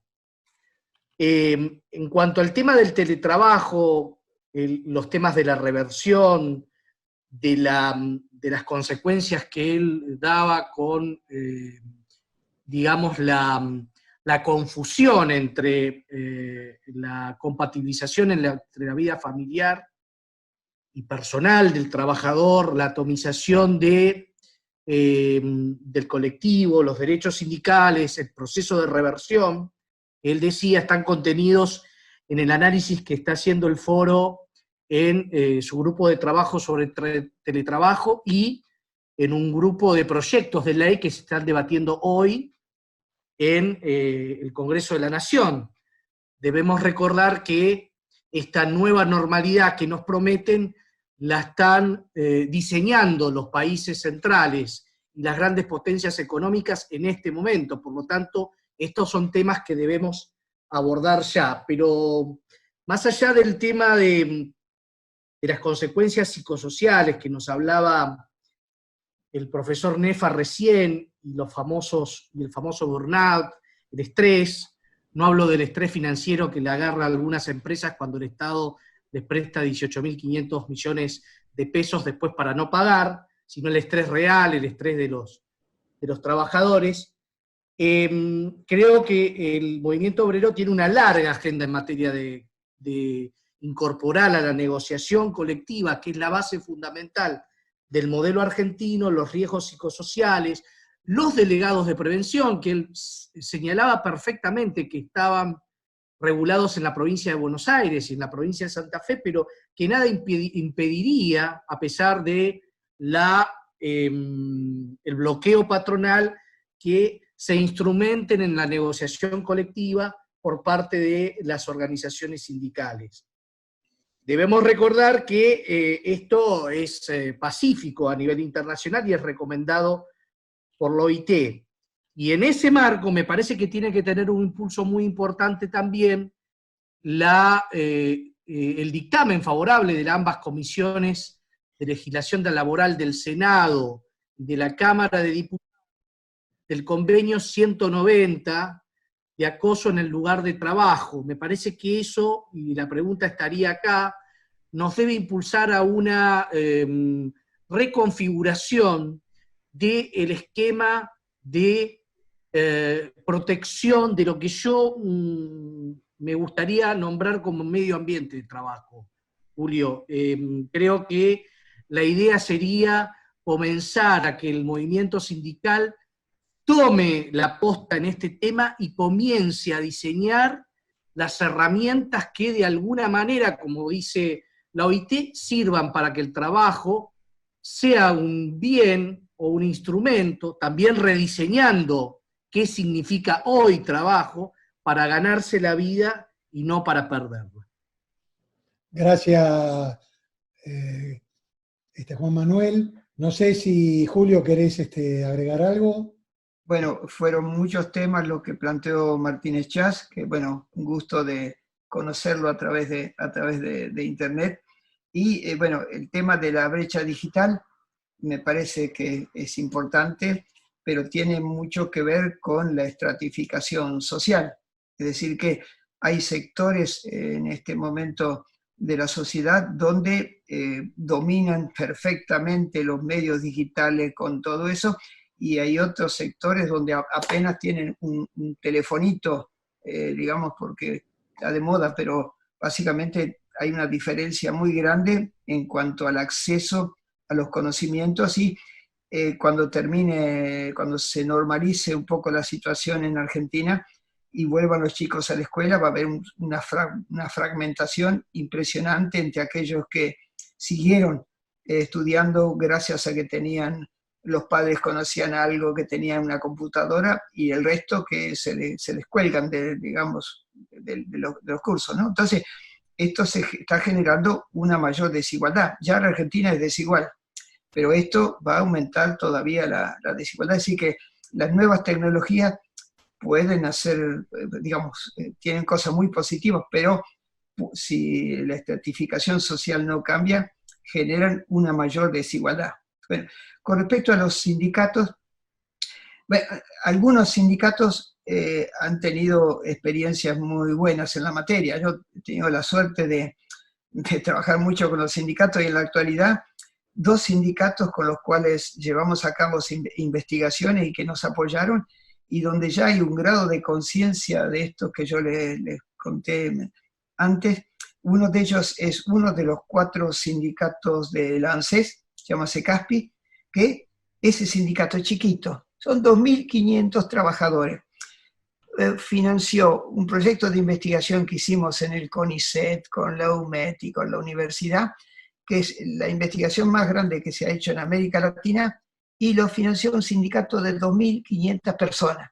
Cuando miraba los sindicatos más grandes, la mayor plata es para el día de la fiesta del sindicato, una farra, asado, que esto, que lo otro. Con una de esas farras se podía hacer un proyecto de investigación impresionante. Bueno, entonces, bueno, y el otro es el sindicato de ATSA La Plata, donde hay, digamos, no todo el sindicato, pero poco a poco va progresando, hay varios compañeros, y con el apoyo de ellos estudiamos ya 2 clínicas médicas en La Plata, y hay conclusiones que hemos sacado que están orientando la actividad del sindicato. De modo que hay algunos sindicatos que son más conscientes y se despertaron, ¿no? Bueno, entonces, el tema de los comités mixtos, bueno, en Santa Fe los comités mixtos salieron porque había el ministro de Trabajo, un colega que se llama Carlos Aníbal Rodríguez, que fue ministro de Trabajo y es un muy buen médico del trabajo, y él, digamos, impuso eso. Bueno, andan más o menos bien, digamos, ¿no? Pero se constituyeron en casi todas las empresas grandes y en la administración pública. En la provincia de Buenos Aires soy testigo de los esfuerzos que hizo el doctor Cuartango para sacar esa ley. Yo participé de alguna manera en algunos borradores, pero el problema es que en el sector privado, digamos, la Unión Industrial hizo un lobby, designó a un abogado muy, no voy a nombrarlo, ¿no?, muy conocido, que hiciera el lobby en el Parlamento. Estuvo un año, el tipo venía todos los días, se reunía para que no...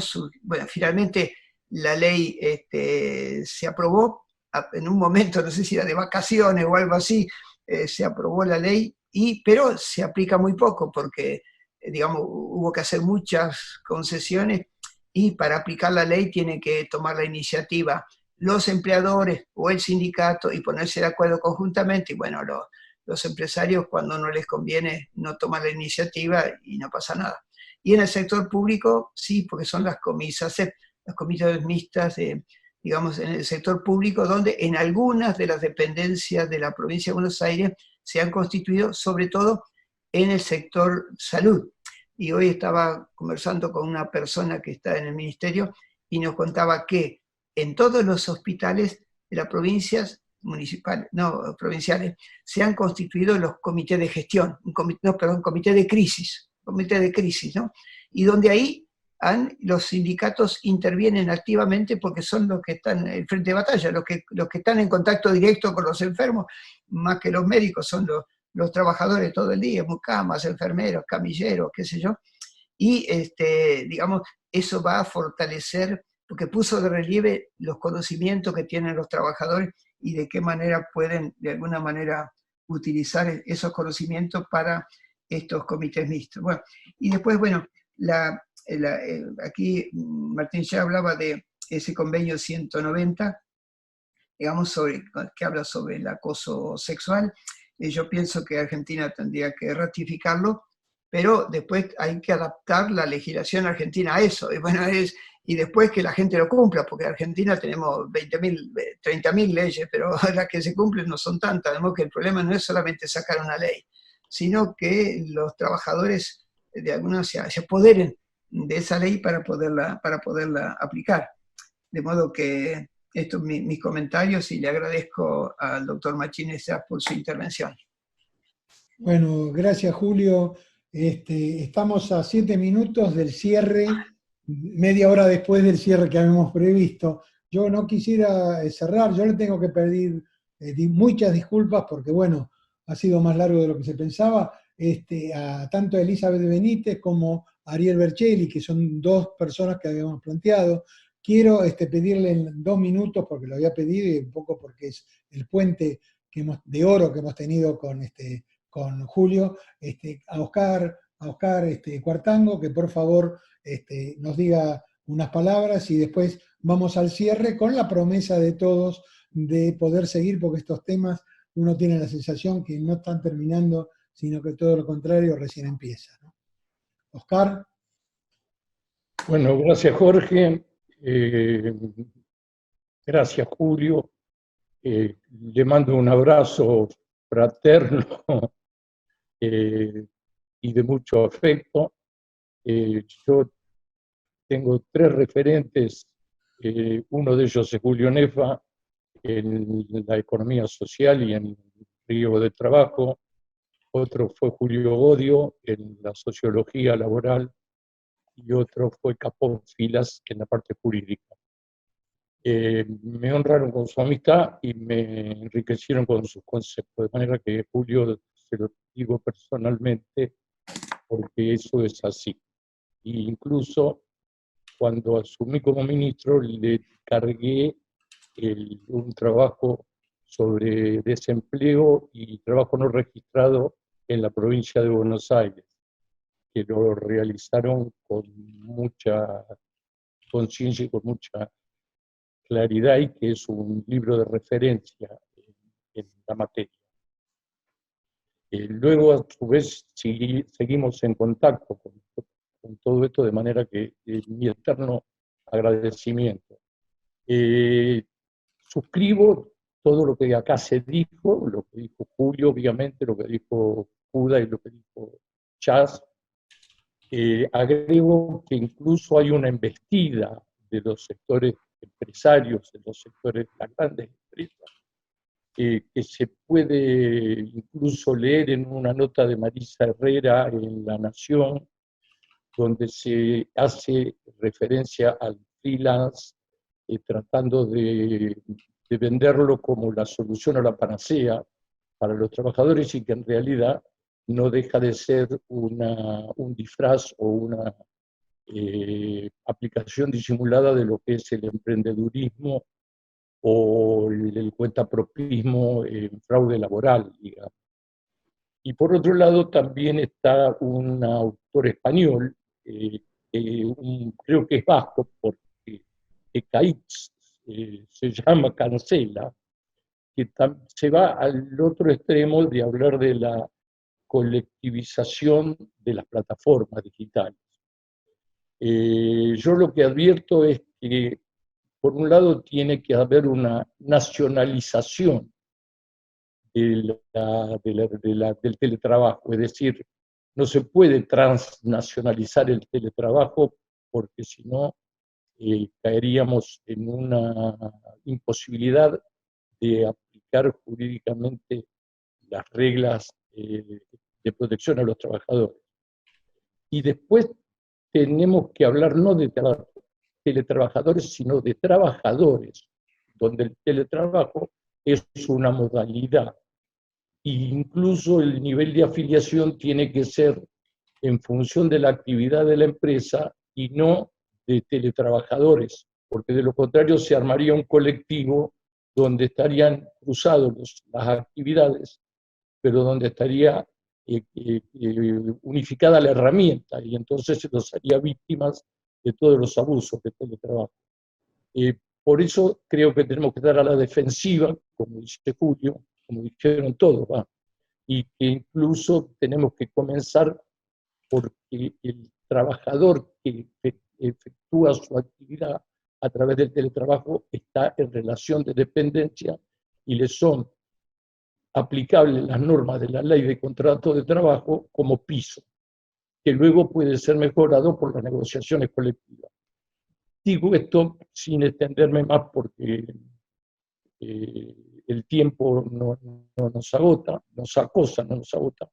Y bueno, esas reflexiones las dejo y todo mi agradecimiento a Julio por toda la colaboración que me ha prestado durante mi gestión. Bueno, muchas gracias, Oscar. Muchas gracias, Oscar. Me toca cerrar a las 7:58. Quiero agradecer a todos, especialmente comenzando por Julio, siguiendo por Emilce, que hoy tuve el gusto de conocer y escucharla, por supuesto al amigo Oscar Cuartango y al resto de compañeros pidiendo disculpas, tanto a Ariel Bercelli, que seguramente tiene mucho valioso que aportar, como el caso de la doctora Benítez, que pidieron y que, bueno, se tiene que cortar. Quiero hacer solo una última reflexión que tiene que ver con lo institucional de este lugar. Si ustedes han visto la invitación nuestra, dice arriba de todo como nombre del salón, alfabetización tecnológica. Esa no es una palabra, ni es un deseo. Es una historia que tiene más de 20 años, que comenzó con la alfabetización informática en un ámbito que trabajó en Buenos Aires, en el sur, que se llama Infoworker, Trabajadores de Información, y en donde se desarrolló una lucha desigual contra otro pensamiento que es la alfabetización digital, que el digital, por las mismas palabras que ponía la doctora Emilce, el digital ponía el equipo y no ponía la persona. La alfabetización informática, y todo en Wikipedia lo pueden encontrar, hay toda una diferenciación que plantea la gesta que tiene que hacerse en el mundo para poder prepararse para que no sea el conocimiento solamente de una mínima parte de la sociedad, sino del conjunto, del conocimiento necesario para producir, distribuir bienes y hacerlo con justicia social y con un equilibrio mayor que el de hoy. Es una lucha que ha empezado hace 20 años atrás y que hoy sí. Entonces, yo les agradezco porque con el aporte de estas figuras extraordinarias que tiene el pensamiento argentino, nos permiten enriquecer nuestro trabajo, nuestra fe, que lleva muchos años. Yo llevo 75, tengo 56 años luchando desde la tecnología y desde la informática, tratando de corrernos de la fascinación de la tecnología, y es muy difícil de hacer porque el discurso paralizante es ese, y nos dan fuerza como para seguir en el proyecto que estamos haciendo de alfabetización tecnológica y también de la lucha de la tecnología, juntando a todas estas diferentes historias en una unidad que permita mostrar la riqueza de ese poliedro que permite pensar a soluciones que no tienen que ver solamente con un individuo o con el interés de una clase dominante, esté donde esté. Entonces yo agradezco enormemente la presencia de todos ustedes y los invito a no perder contacto, porque esta pelea de todos los días encuentra en este espacio que estamos trabajando, en el espacio que estamos trabajando desde el foro junto con el grupo Descartes, que han sido generosos ellos y nosotros tratamos de ser recíprocos con ellos para construir en común, un espacio como para poder mostrar que no solo la pelea hoy, me acaba de llegar un mensaje diciendo que comienzan en diputados la discusión de la ley de teletrabajo.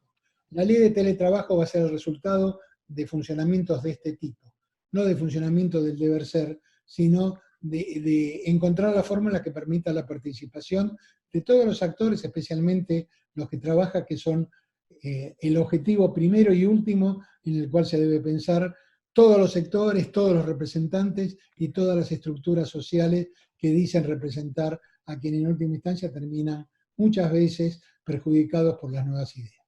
Entonces, gracias a todos por la presencia, siguen invitados y cortamos acá con gran pena porque siento que tenemos para mucho más. Gracias.